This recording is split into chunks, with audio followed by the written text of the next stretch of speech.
You have recently entered merchant banking field. Which was your first issue? Okay, so we have got our merchant as Shreni Shares Private Ltd. We got our merchant banking license on January 2020. So basically, we started our journey with Cost Power Engineering Limited.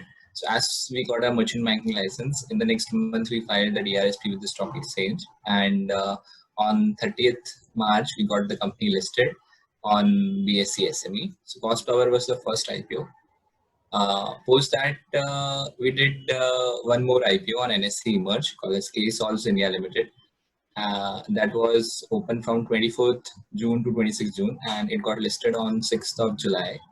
And post that, we have filed one more IPO, Shine Fashions India Limited, and that is going to open in October. And Bodhi Multimedia Pvt. That was the recent one we filed on September 3rd, 2020. So as you can see, the entire thing has happened. Our journey has been in lockdown. So from start till very end. So you may say that we are working a lot in lockdown. So what has been your experience?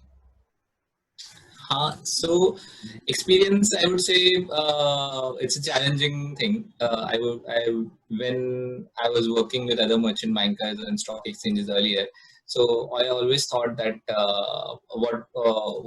what is this merchant banking, and how do I always wanted to start my own merchant banking division. So experience has been great. It is a challenging thing, and if we take it in the right spirit, so as you can see, as I was telling you earlier, I started a merchant banking division in all lockdown. So you may say that it may be a good decision or a bad decision, but according to me, I think I took it in the right spirit. And while other bigger merchant bankers were not doing IPOs, I took the opportunity and led ahead. So it's always somebody's misses or somebody else's opportunity. So I took the lead, and I'm very happy that I took the decision of starting my own merchant banking division, and I'm very happy about it. And my experience has been pretty good. Means there is no regrets. This will be, well, I will be coming out with close to 5 IPOs in the span of 6-7 months. So that has been quite an achievement as far as we are concerned. So we're happy, and we are looking forward for listing at least 50 to 60 odd companies in the next 2 years. So how the issues have performed on the stock exchanges? So starting with the first IPO of Cost Power. So Cost Power, the issue price was 51 rupees per share, and the high that Cost Power made was 80 rupees per share, and within it gave a decent return of around, if I may say, close to 30 odd percentages in 2 to 3 months of listing. So that has been a decent performer. They've announced a dividend also. So Cost Power has performed well. Post that, let's come to KSolves Engineering. KSolves India Limited. So KSolves, we got an IPO at 100 rupees per share, and within 2 months of listing, the price doubled. So currently it's trading around 212 rupees. So we may see 100% appreciation in 2 months. And the third IPO that we will be coming out will be Bodhi Tree. So we are just hoping that we provide decent return to the investors. Our only base for merchant banking division is we are working only for one thing, that uh, investors should make money in long run. So if investors are making money and we are creating a good ecosystem, so I think then it's a long term story. It's not about, we are not here for thinking that we make a quick buck and go out. We don't want to do that. So we understand that investors are the base of the ecosystem, and if investors are making money and company is getting the capital, overall this story will go in long term. Otherwise, we don't want to. We are very selective in our approach of IPOs also. So we do not take every IPO. We just take IPOs in which we think that we can create value, we can add value to the investors. So that's how has been the experience of the IPO. And apart from that, we are doing 15 other market makings also. So market making has been also quite a journey, and they are also trading at decent premiums. So you may say, if you ask me whether both how are the previous two IPOs, so both IPOs are trading at a good premium, and they have never traded at a discount even for a day. So that's our aim. So whatever the IPO price may be, so none of the IPO should trade at a discount once it has been listed on the stock exchange. Which is your next issue? So, as I was telling you, the next IPO that we are coming forward is Bodhi Multimedia Limited.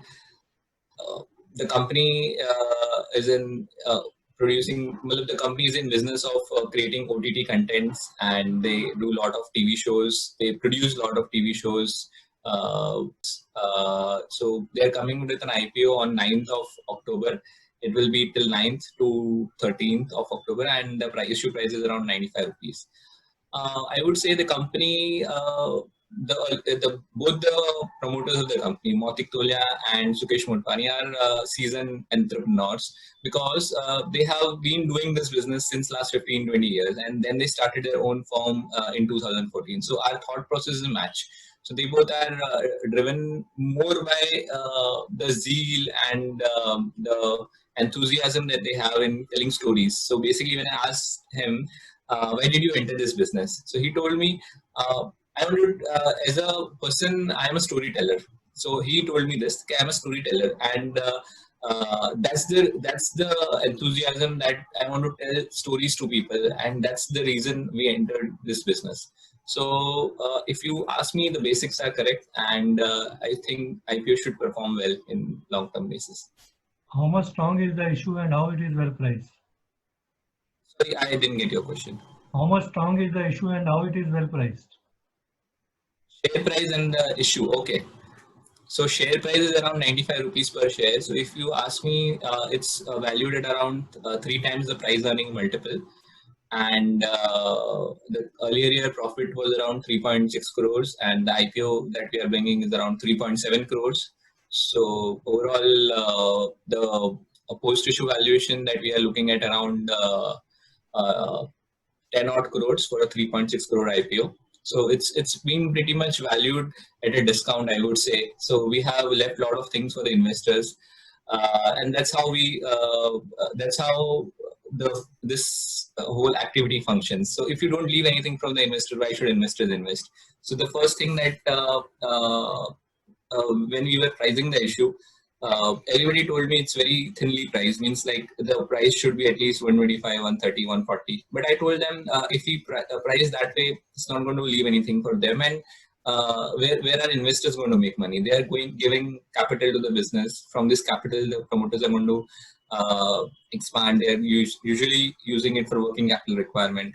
So I would say issue is priced in a way that it's going to give momentum and create wealth for all the investors as well as for the entrepreneur.